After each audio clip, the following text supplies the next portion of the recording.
Now, Final Fantasy has some of the most beloved heroes, villains, and stories, and say it with me, kids, of all time! And Square Enix's cash cow isn't just a solid series, it's directly responsible for popularizing role-playing games in the Western world. You'd assume that the franchise is flawless, right? Well, unfortunately, nothing could be further from the truth, and that's what we're here to talk about today. As I'm Jules, this is WhatCulture.com, and these are 10 times Final Fantasy pissed off the fans.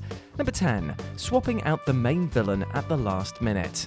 After you've played a Final Fantasy title for a couple of hours, you'll be immersed in the characters and definitely invested in the story. Not only that, you'll probably find yourself having a deeper relationship with the main villain. After seeing their sneering grin and hearing their smug put-downs repeatedly throughout your travels, you probably can't wait to wipe the floor with them in the final showdown. And if the big bad has kidnapped your lover or killed your family, well, it just gives you more incentive to go and defeat them. But in Final Fantasy, the antagonist is often swapped out for another enemy at the last minute. And since you have no relationship with this new foe, this twist kind of loses any emotional impact. Even though it is a very dumb idea, the franchise just keeps doing it. Final Fantasy IV, Cecil believes that his arch-enemy is his brother, but in the 11th hour, Cecil discovers a random wizard is behind everything. Halfway through Final Fantasy VIII, you learn a future witch called Ultima Seer is the villain, not Adea. And Final Fantasy IX concludes with our heroes fighting a baddie that has never been seen, mentioned, or named until 2 seconds before you face him. And to understand why this is a bad idea, I mean, let's just look at a villain done right.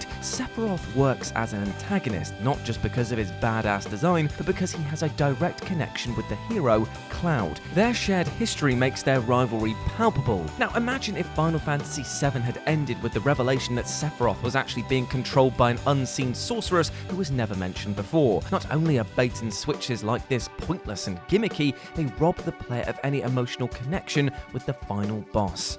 Number 9. Churning out mediocre mobile games.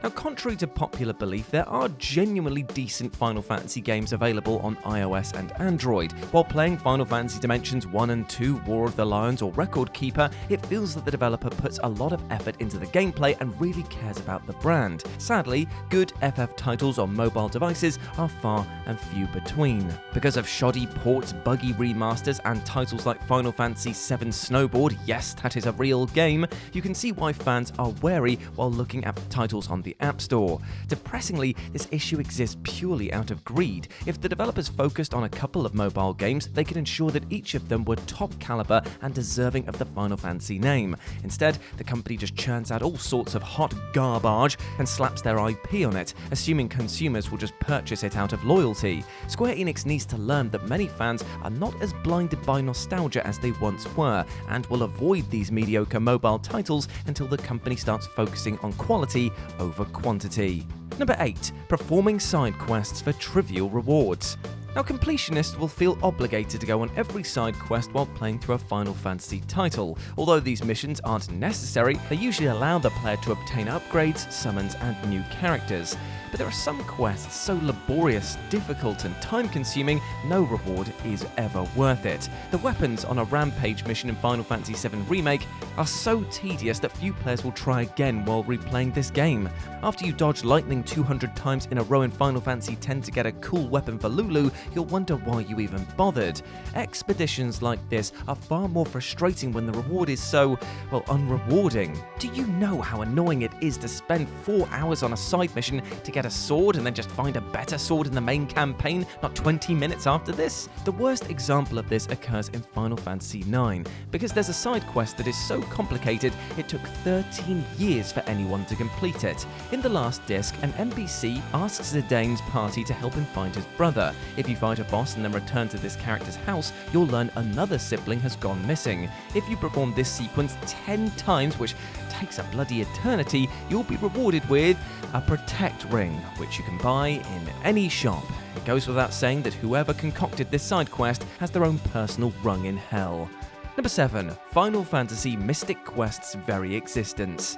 Until the late 1990s, role-playing titles rarely did well in the West, which is why Final Fantasy 1-3 had such a limited release upon their initial launch. So when Final Fantasy IV debuted worldwide in 1992, Square Enix, which was Squaresoft at the time, worried that the RPG mechanics would be too complex for Western gamers, and so had them simplified. But the developers were concerned that the franchise was still too complicated for its demographic. This notion then inspired Squaresoft to devise a Final Fantasy for beginners called Final Fantasy Mystic Quest. To make this entry as accessible as possible, many staples of the series were removed, including random battles, a party system, classes, and a complex storyline. It removed so many core elements that you wouldn't know Mystic Quest was a Final Fantasy entry if it wasn't for the title. Also, many Western gamers that enjoyed the epic scale of Final Fantasy IV purchased Mystic Quest hoping that it would be more of the same, only to learn it stripped down everything the franchise represented. And just to make it even worse, the game wasn't very good. Number 6. The hero of Final Fantasy IV resets his level mid-game. Now, Final Fantasy IV centers around a Dark Knight, not the Batman kind, called Cecil, who's tasked with stealing crystals for his king. When he then questions his monarch's intentions, he's stripped of his rank, which then sets him on the hero's path, where he finds himself in conflict with the malevolent warlock, Golbez. About a quarter of the way into the game, Cecil is reborn as a paladin, granting him the power to defeat Golbez. And it's quite an emotional moment, since Cecil is then forced to battle a mirrored version of himself to cast aside his darkness, and then become the hero that he was destined to be. But when Cecil becomes a paladin, his level is reset to 1. By this point in the game, your team should be around level 20, meaning that you have to level Cecil up all over again. But what's extra annoying about this is that it's instinctive for players to level up the main character the most, so when his level resets, it feels like your efforts were for naught. And this issue is even more infuriating when you replay Final Fantasy IV, because you know how pointless it is to level up Cecil pre-paladin, since he's going to reset anyway. Number 5. The Pixel Remasters.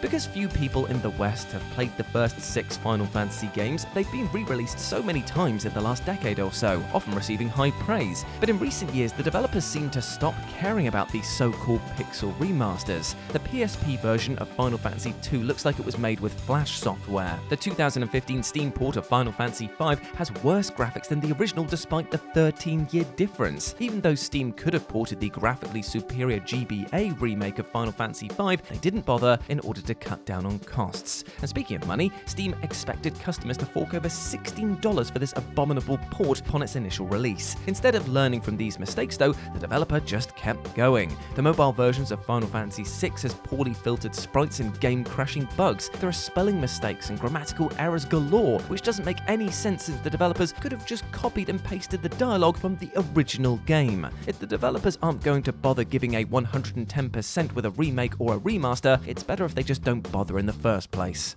Number 4. Unlikable Heroes. Now, each Final Fantasy has the player taking control of a diverse range of characters. Although some party members may be irritating because they're arrogant, goofy, or, well, amarant, there are a few that are at least warm, sympathetic, and charming. At least that's the idea. Some heroes are so whiny, immature, or downright creepy, you find them much more unlikable than the actual villains.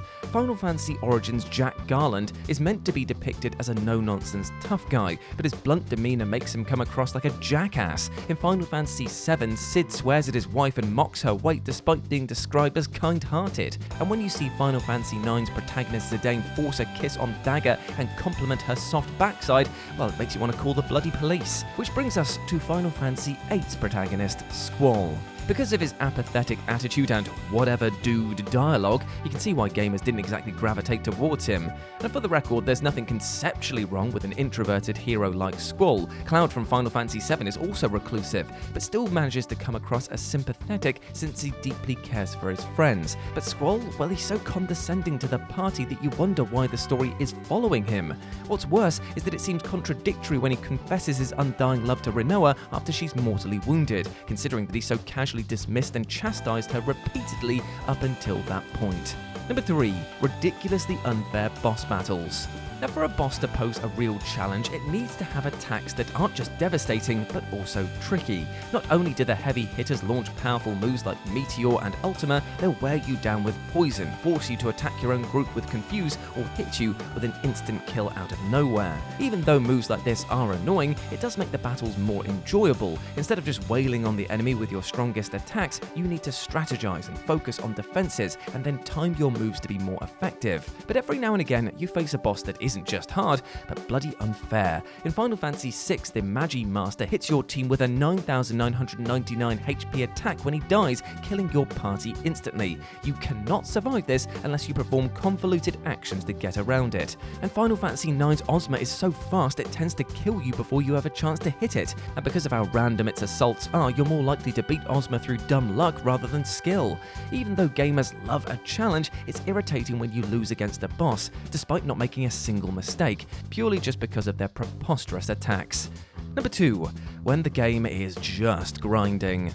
Now, while playing an RPG, you'll inevitably reach a foe that is literally impossible to defeat with your party's current stats. It doesn't matter what strategy you use, you are simply too weak to win. And in these situations, you need to grind. Although it's irritating to fight minor enemies over and over to boost your levels, it's necessary to triumph against more formidable rivals. Even though nobody likes grinding, it's a necessary evil in the role-playing genre. If you could just plow through an RPG without grinding, it wouldn't pose any challenge. And knowing you put in the hours of defeating the myriads of goblins, Malboros, and golems to vanquish mega baddies like Bahamut, Emerald Weapon, and Tombury makes the experience far more rewarding. Nevertheless, it's still infuriating when the difficulty curve skyrockets, forcing the player to just stop everything and have a good old grind. A good example of this is when your team face against Seymour Flux in Final Fantasy X. This foe is so difficult compared to the enemies that you've just fought, you have to wander around the area before this encounter for ages until your whole party is shot up by at least 10 levels.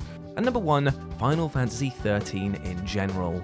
Now, Final Fantasy XIII isn't just the worst entry in the main franchise, do not at me, you know I'm right. It's directly responsible for tarnishing the series' reputation. In its prime, Final Fantasy was like Mario or The Legend of Zelda. It felt untouchable. Even if Square Enix churned out a bad title, it had little impact on how the series was perceived. So what went wrong with this installment? Well, it's complicated, so I'll try and explain. You see, Final Fantasy XIII was mainly criticized for its linear gameplay, the removal of free-roaming sections, and other staples of the franchise. And one can see why that would be disappointing for hardcore fans, but why was this game so devastating to the Final Fantasy name? Well, like Final Fantasy X, 13 had a direct sequel. Now, at a glance, Final Fantasy XIII-2 seemed to recalibrate the series by doing away with the linear structure. But the nonsensical story and undeveloped characters caused this sequel to receive even more criticism than its predecessor. Instead of moving on and learning from this, Square Enix had another crack at this saga by pulling out one more direct sequel. Thanks to another mediocre story and a terribly confusing time limit mechanic, Lightning Returns Final Fantasy XIII was universally panned. So, Final Fantasy XIII's problem wasn't one specific factor. The main issue with these 3 games was, well, the fact that they were 3 games. If Final Fantasy XIII was a singular title, it would be regarded as just a misstep by the developers. But because the company expanded the franchise's worst installment into 3 titles, each one being more flawed than the last, Square Enix stretched out their biggest blunder to ensure the whole gaming community saw it for the failure that it was. And there we go, my friends, those were 10 times Final Fantasy pissed off the fans. I hope that you enjoyed that, and please let me know what you thought about it down in the comments section below. As always, I've been Jules, so you can go follow me over on Twitter at RetroJ, but the O is a 0, or you can swing by Instagram, where it's the same handle, RetroJ, but the O is a 0. Hope to see you over there, and I'll speak to you soon. Bye.